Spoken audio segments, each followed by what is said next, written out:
Greetings this Friday, December 18th. It's Congressman Jamie Raskin reaching you from Capitol Hill. I'm saying hello to all of my wonderful constituents from Maryland's beautiful 8th District in Montgomery, Frederick, and Carroll County. It's my favorite time of the week, Local Hero, when we get to recognize 8th District people who are making life better for everybody. And I've got the most wonderful, remarkable young woman for you all to meet from Frederick County, Olivia de Guzman. And Olivia is our local hero this week. She created last year a wonderful organization called Community Outreach and Activism Through Art as a high school student at Thomas Johnson High School in Frederick. What inspired you to do this, Olivia? And tell us what COATA is all about and what you've been working on. Of course. So COATA is, I started it around this time last year, and it was really kicked off also by, I personally, like a lot of my age group, was dealing with some mental health stuff. And I had actually recently, a couple months earlier, been diagnosed with autism. So this kind of changed my world drastically because it opened me to understanding myself better and also getting a lot of the accommodations I needed. And I also had a lot of friends who were kind of also discovering either, they were going to go get diagnosed for sometimes ADD or anxiety. And it was kind of like around that time where we're all starting to find ourselves.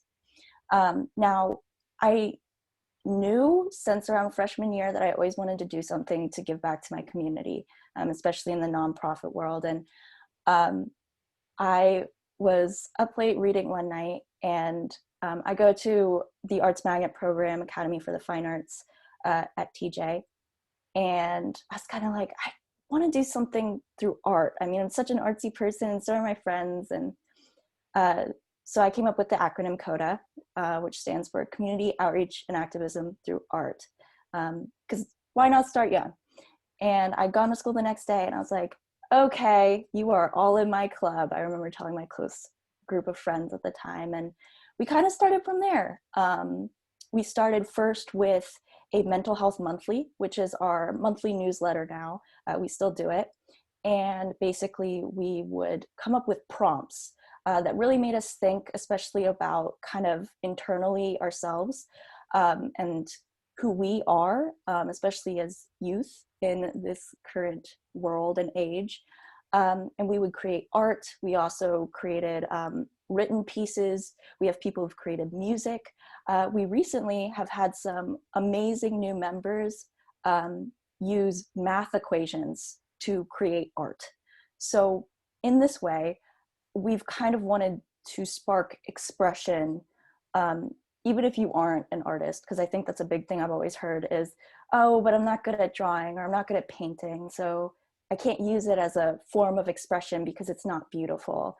And one of COATA's missions is to show that art does not need to be beautiful to be art.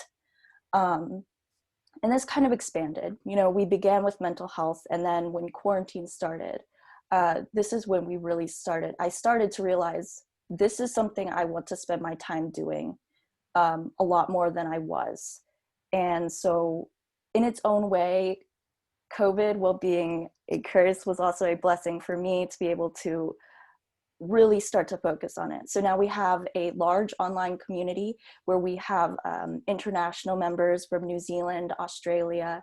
We have national members from North Carolina, California, and we have also mostly members in Maryland who are all able to kind of socialize. We hold game nights.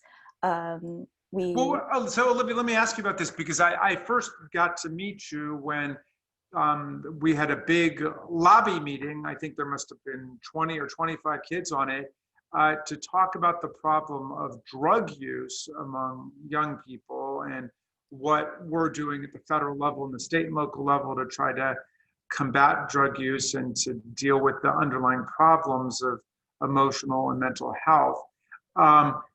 tell me what you have found about organizing around artistic expression, creative expression, as a way to get young people not to wallow in despair and to turn to drugs. So yes, one of our most recent things is focusing on drug addiction in our schools, because again, we're focused towards the youth and students. In terms of my personal experience, I also lost a friend at the start of quarantine to suicide by drug overdose. And with this, I knew it was a problem in my county, and really nationwide, that there's a lot of young people, getting a hold of drugs and abusing drugs. It's a huge epidemic in and of itself. And while I have never used, seeing that, experiencing it, and then also going to my friends during this grieving period and saying, hey, this happened. And the scary part is them saying, oh, yeah, I've experienced that too. Or, oh, I've lost a friend that way too. Kind of, it hits home, because you realize that it's a lot more common and it's just become so normalized. So with that being said, with my own experiences and then listening to others, I decided that this would be one of our next projects. We've focused on promoting peaceful protests. So we held a number of protests in downtown Frederick over the summer, masks on and socially distanced, which were called our paint and protests. And the posters are still all around town. So we've done a fair amount of different kind of movements focused on different things. Recently, we've been working with our county and our school board to enact some changes to our education and our curriculum to make it more equitable, and also focused on encouraging student discussion. And so with that being said, we've decided our next goal is to organize together, collect the experiences of students in our club and beyond with how drugs have affected their education experience. And the things we've heard is both sometimes unsurprising and other times quite shocking. And that's why we've come to you today, or we came to you about a week ago, and we had a great discussion. But we're working towards that now. And it seems like one of the basic themes of the work that you've been doing in COATA is that emotional and mental health is at the foundation of everything. And so you're not afraid to get into different kinds of issues like drug and alcohol abuse. And you also have been working a lot on autism advocacy. And you also are Latinx and identify with the Hispanic community. And I'm wondering to what extent art actually is sort of like a bridge among lots of different communities, so you are able to inspire and give hope to lots of young people. So this is a really good question, because it's something that I've had to, ask myself, and I'm still learning, of course.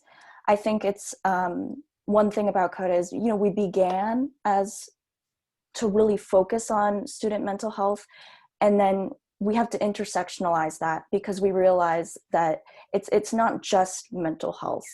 And for me personally, being autistic and Latinx and, going through some things that a surprising amount of students have gone through, I think kind of made me realize I can't just solely say, oh, well, the students are depressed. I had to go about it saying, the students are depressed and the students are using drugs because X, Y, and Z. There's, problems with housing, or, there's a lack of recognition by peers, or, their identity, either sexually or gender-wise or racially, are all playing a role into it. And then, even getting into the socioeconomic realm of things. So I think it's the idea of the layers upon layers, which as students you know, we can only begin to kind of get at, and the system alone, as you know, education is so large and it's both at national and local levels. All we can begin to do is spark this discussion. And so for me, myself, that's kind of one of the biggest underlying things we advocate for, is where and how do we have a discussion like this? How do we bring everybody together, you know, varying walks of life? And how do we tell not only the adults in our lives, but educate each other on, me and my friend Jaden are not the same. There are things that do make us the same, and then there are other things that are going to shape our experiences in completely different ways. He's Asian American, I'm Latin American, and those are, how do those expand upon our world? How do those shape us? And then how can we create all of these different narratives and put them into one school and one nation? And how do we do that where it's just and it's safe and everybody's heard? So to answer your question, it's still one that I'm dealing with, and I think I will forever deal with. Okay. Well, very look, difficult. everybody out there in the 8th District and beyond, this is Olivia de Guzman. She's a senior in high school at Thomas Johnson in Frederick in the Creative Arts program. She is the founder of COATA Community Outreach and Activism Through Art.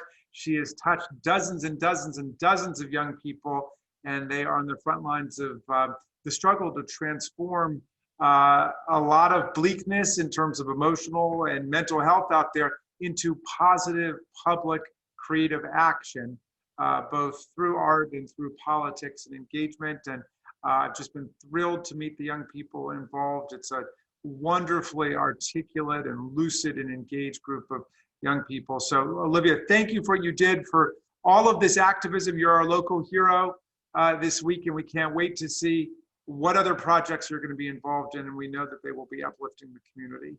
So thanks. Thank you. Thank you.